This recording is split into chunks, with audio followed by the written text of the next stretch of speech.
고린도 지역은 그리스 남단에 위치한 항구 도시입니다. 고린도는 무역과 교통의 요충지로서 부유한 도시였습니다. 하지만 다양한 문화의 사람들로 인해 성적으로 문란했습니다.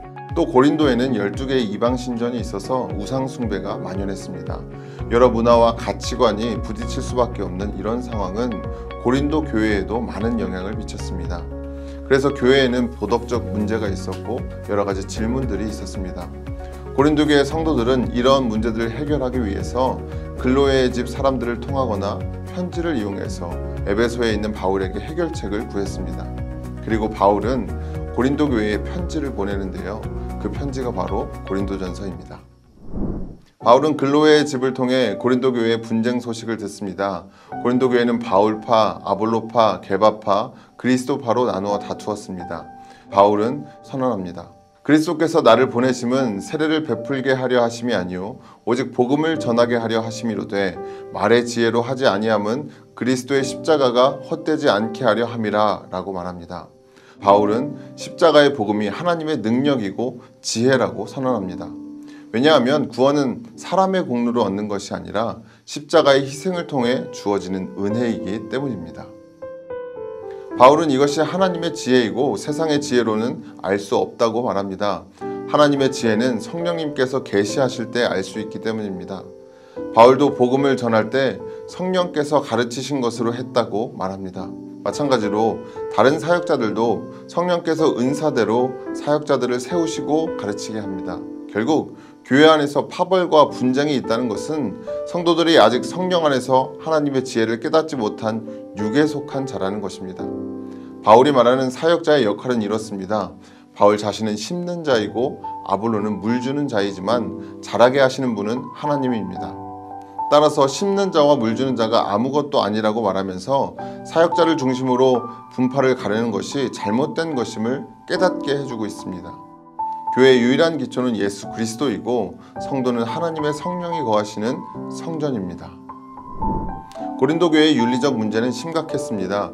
고린도 교회에는 계모를 아내로 취하여서 함께 살고 있는 사람이 있었습니다.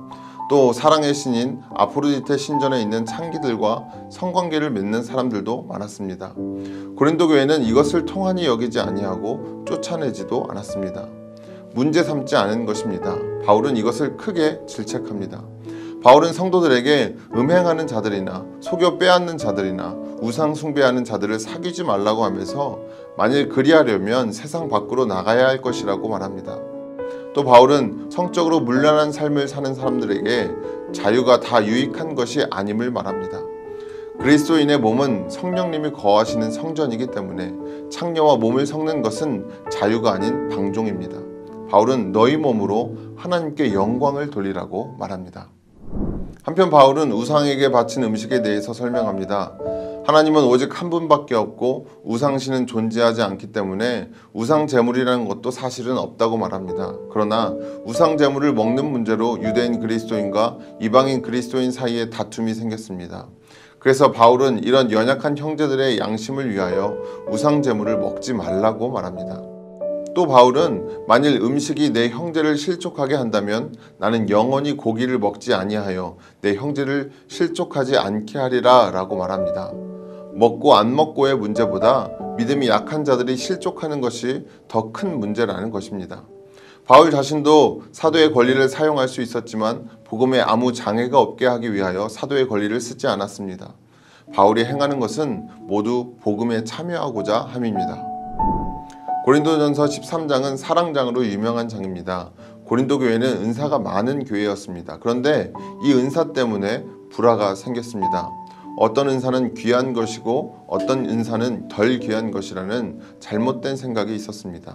그래서 바울은 너희는 그리스도의 몸이요 지체의 각 부분이라 라고 말하면서 교회를 사람의 몸에 빗대어 설명합니다.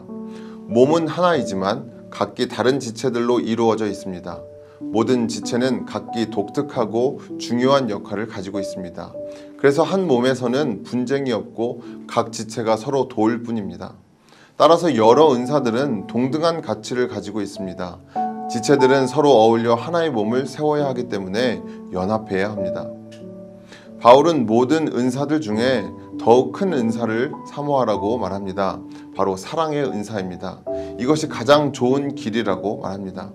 예언도 패하고 방언도 그치고 지식도 패하지만 사랑은 언제까지 떨어지지 않는다고 말합니다. 왜냐하면 사랑이 없이는 어떤 은사도 믿음의 역사도 그 의미와 가치를 잃게 되기 때문입니다.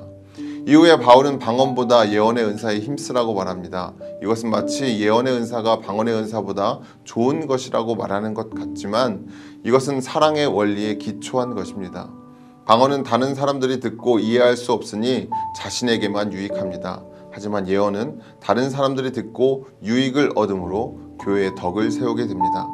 같은 맥락에서 바울은 방언을 말하는 사람은 통역의 은사를 구할 것을 말합니다. 고린도 교회에는 예수님의 부활은 믿으면서도 죽은 성도들의 부활은 믿지 않는 사람들이 있었습니다. 먼저 바울은 부활을 믿어야지만 구원을 받을 수 있다고 말합니다. 또 자신을 비롯해서 12사도들과 500여 명의 형제들이 보았으니 예수님의 부활이 확실한 사실이라는 것을 밝힙니다. 만일 예수님께서 부활하지 않으셨다면 우리는 여전히 죄 가운데 있을 것이기 때문에 복음이 아무런 의미가 없다고 말합니다. 이어서 바울은 예수님의 부활이 성도의 부활의 시작이라는 것을 논증합니다.